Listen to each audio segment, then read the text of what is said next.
এই টুনটুনি, কালকে রাতে যে আমি এতবার করে ফোন করলাম, তুমি ফোনটা রিসিভ করলে না কেন? তুমি জানো তোমার চিন্তায় আমি কালকে সারা রাত ঘুমোতে পারিনি। তুমি আমাকে কোনোদিনও বুঝতে পারবে না গো। তুমি জানো কালকে রাতে আমার বাবা মা ভাই বোন সবাই আমার সাথেই ছিল, তাই আমি ফোনটা রিসিভ করতে পারিনি। রাত্রিবেলা কথা বলতে হলে তুমি আমাকে এসএমএস করো, আমি এসএমএস এ কথা বলবো। ঠিক আছে জান, এই ছাড়ো না ওসব। তোমাকে না আজকে হেভি লাগছে। কি খেয়ে এসেছো গো সকালবেলা? কি আর খাবো, আমরা তো হচ্ছে গরিব মানুষ। বাড়িতে পান্তা ভাত ছিল, একটা লঙ্কা দিয়ে পান্তা ভাত খেয়ে এসেছি। এই দেখো আমার জান পান্তা ভাত খেয়ে এসেছে। না, আমি তো কিছুতেই সহ্য করতে পারছি না। আমার কাছে 100 টাকা আছে। স্কুল ছুটির পরে বিরিয়ানির দোকানে গিয়ে 1 প্লেট বিরিয়ানি নিয়ে দুজন মিলে গল্প করতে করতে 1 প্লেটেই খাবো, কেমন? ঠিক আছে জান। ওগো, তুমি আমাকে একবার বলো না আই লাভ ইউ। তোমাকে যে এতবার করে বললাম আমি তোমাকে ভালোবাসি না, তোমাকে আমার ভাল লাগে না। তোমার কি মাথা ঢোকে না নাকি? কেন এমন করে বলছো গো? আমি তো তোমাকে অনেক ভালোবাসি। তুমি দেখতে পাচ্ছো কালু আর টুনটুনি কিভাবে প্রেম করছে? তুমি একবার টুনটুনির দিকে ভালো করে তাকাও। তোমার থেকে টুনটুনি কত সুন্দর। ওর দিকে একবার তাকালে সঙ্গে সঙ্গে ফুল টাওয়ার পেয়ে যায়। আর তোমার চুলটুল দেখে মনে হয় তুমি একজন কাজের মাসি। আমি যখনই তোমাকে আমার সামনে দেখতে পাই, ভালোবাসা তো দূরের কথা, মনে হয় গলা টিপে মেরে ফেলি। তোর নাম পেচি না রেখে পেত্তেনি নাম রাখার দরকার ছিল। আমাকে আর রাগাস না, আমি এখানে পড়াশোনা করতে আসছি, তোর চেহারা দেখতে আসিনি। তুমি আমার ভালোবাসা কোনোদিনও বুঝতে পারবে না গো। আমি তোমাকে কত ভালোবাসি। এই তোর মিচিমিচি কান্নার নাটক বন্ধ কর, না হলে মুখের মধ্যে এমন একটা লাথি মারবো না, মুখ একেবারে ভেঙে রেখে দেবো শালা। এই তোরা কেউ কথা বলিস না, স্যার আসছে। अभी मजा आएगा ना भिड़ो।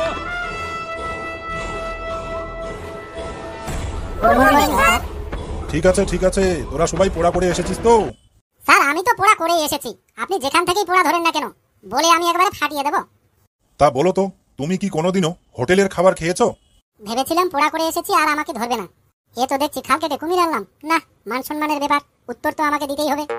স্যার, আমার বউ একদিন বায়না ধরলো আজ আমরা বাড়িতে নয় বাইরের কোনো ভালো হোটেলে খাবার খাবো। হ্যাঁ, এ তো খুব ভালো কথা। তারপর কি হলো? বউকে আমিও আর না করতে পারলাম না। হোটেলে গিয়ে বেশি বিল উঠবে দেখে আমি একটি কোলা আর আমার বউ 2 গ্লাস দুধ খেয়েছিল। বিল মেটানোর সময় হোটেলের লোকটি ম্যানেজারকে বলল, দাদার একটা কোলা আর বৌদির 2টো দুধ কেটে নেবেন। এই কাটাকাটির কথা শুনে আমি তো ভয়ে একেবারে অজ্ঞান হয়ে গিয়েছিলাম স্যার। এই হতচ্ছাড়া, হোটেলে খাবার পরে বিল তো কাটবেই, এতে তোমার অজ্ঞান হওয়ার আবার কি আছে? না মানে স্যার, আমি ভাবছিলাম এই খাবারের পরে আমার বউ আর আমার না জানি কি কি কেটে ফেলে, তাই। তোরা আর কোনোদিনও মানুষ হবি না। শালা নিজেই উল্টোপাল্টা প্রশ্ন ধরছে আর উত্তর দিলেই দোষ। কি বিড়বিড় করে বলছিস? এভাবেই দাঁড়িয়ে থাক, দেখ কেমন লাগে। বাবা ফেলু, নতুন বিয়ে করলি, তাহারে প্রথমবার শ্বশুর বাড়ি গিয়ে কি দেখে আসলি? নে আরেক জ্বালা, আমি বিয়ে করেছি আমি জানি না। এইসব আলতু ফালতু কথা কোথায় যে শুনতে পায়। ইনি তো মাস্টার নন, মনে হচ্ছে গোয়েন্দাগিরি করছে।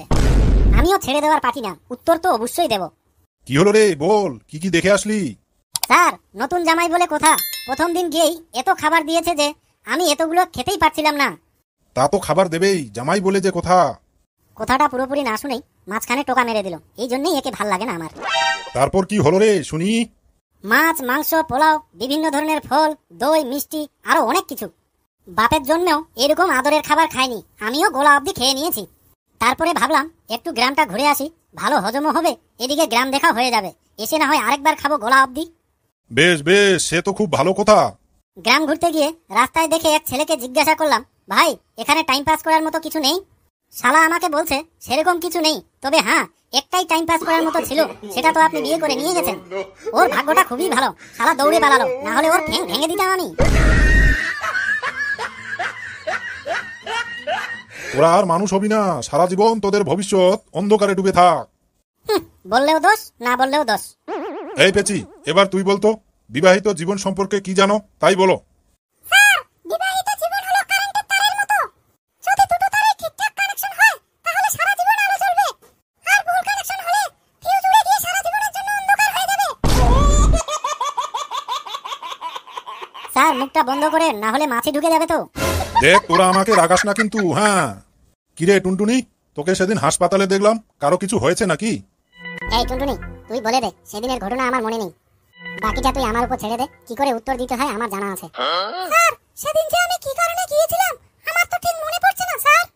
সে কি রে, 2 দিন আগের কথা তোর মনে নেই? স্যার, ওকে বেশি চাপ দেবেন না, ওর মনে নেই তো কি হয়েছে, আমার তো মনে আছে। তোর তো টুনটুনির সঙ্গে ইন্টু পিন্টু চলছে, তোর কি আর মনে না থাকে? দেখ ফেলু, আমার প্রেমের নামে উল্টোপাল্টা কথা বললে এক্ষুনি তোর ঠ্যাং ভেঙে হাতে ধরিয়ে দেবো কিন্তু। উচিত কথা বললে গায়ে ব্যথা লাগে। স্যার, সেদিন হাসপাতালে গিয়ে ম্যাডামকে বললাম আমার নুনু ভীষণ অসুস্থ, দয়া করে একটু দেখবেন। নার্স বলল, কি হয়েছে আপনার নুনুর? ঘন ঘন দাঁড়িয়ে যায় আর বমি করে। আপনি দয়া করে একবার চেক আপ করে বলুন কি হয়েছে। নার্স বলল, ঠিক আছে, লুঙ্গি খুলে বেডের মধ্যে শুয়ে পড়েন। আমি বললাম, কেন শুয়ে পড়বো ম্যাডাম? নার্স বলল, আরে ডাক্তারের কাছে আবার কিসের লজ্জা? আপনি লুঙ্গিটা তুলুন, আমি দেখে নিচ্ছি। আই এম তো অবাক। আমার খুব রাগ হয়ে গেল। আমি বললাম, আরে ম্যাডাম, কি ভুলভাল বকছেন? আমার নুনু নয়, আমার ছেলে ভীষণ অসুস্থ, তাকে আমরা আদর করে নুনু বলে ডাকি। তারপর থেকে নার্স আর 1 সপ্তাহ ধরে চেম্বারে আসেনি স্যার। ওরে বেয়াদবগুলো, আমি আজকেই তোদের গার্জিয়ানদের সঙ্গে কথা বলবো। আমি এখন আসছি। हे प्रभु हे हरि राम कृष्ण जगन्नाथ प्रेमानंद ये क्या हुआ চলো সোনা, আমরা এখন হোটেলে গিয়ে বিরিয়ানি খাবো। আমি কিন্তু লেগ পিস খাবো। চলো জান, চলো। হ্যালো, তুই এখানে বসে বসে ঝোকা, আমরা গেলাম বিরিয়ানি খেতে। আজকে দিনটা যত পারিস মস্তি করে নে ভাই। সন্ধ্যাবেলায় যখন বাড়ি আসবি, টুনটুনির বাবা মা তোর জন্য প্রসাদ রেডি করে রাখবে, আমি ওদের বলে দেবো কিন্তু। হ্যাঁ, আরে যা যা, তোর কথায় আমি ভয় পাই না। আমার একটা কথা যদি টুনটুনির বাবা মায়ের কানে যায়, তাহলে তুই কান খুলে ভালো করে শুনে রাখ, পেঁচিকে তোর গলায় ঝুলিয়ে দেওয়ার দায়িত্ব আমার। বন্ধুরা, আমাদের এই ছোট্ট ভিডিওটি কেমন লাগলো অবশ্যই কমেন্ট করে জানাবেন। ভিডিওটি ভালো লাগলে একটা লাইক দিয়ে বন্ধুদের মাঝে বেশি বেশি করে শেয়ার করে দিন। চ্যানেলটিকে সাবস্ক্রাইব করে দিন, কেননা আমরা এভাবেই নিত্য নতুন হাসির ভিডিও নিয়ে আপনাদের মাঝে আবার হাজির হব। হাসতে থাকুন, সুস্থ থাকুন। ধন্যবাদ।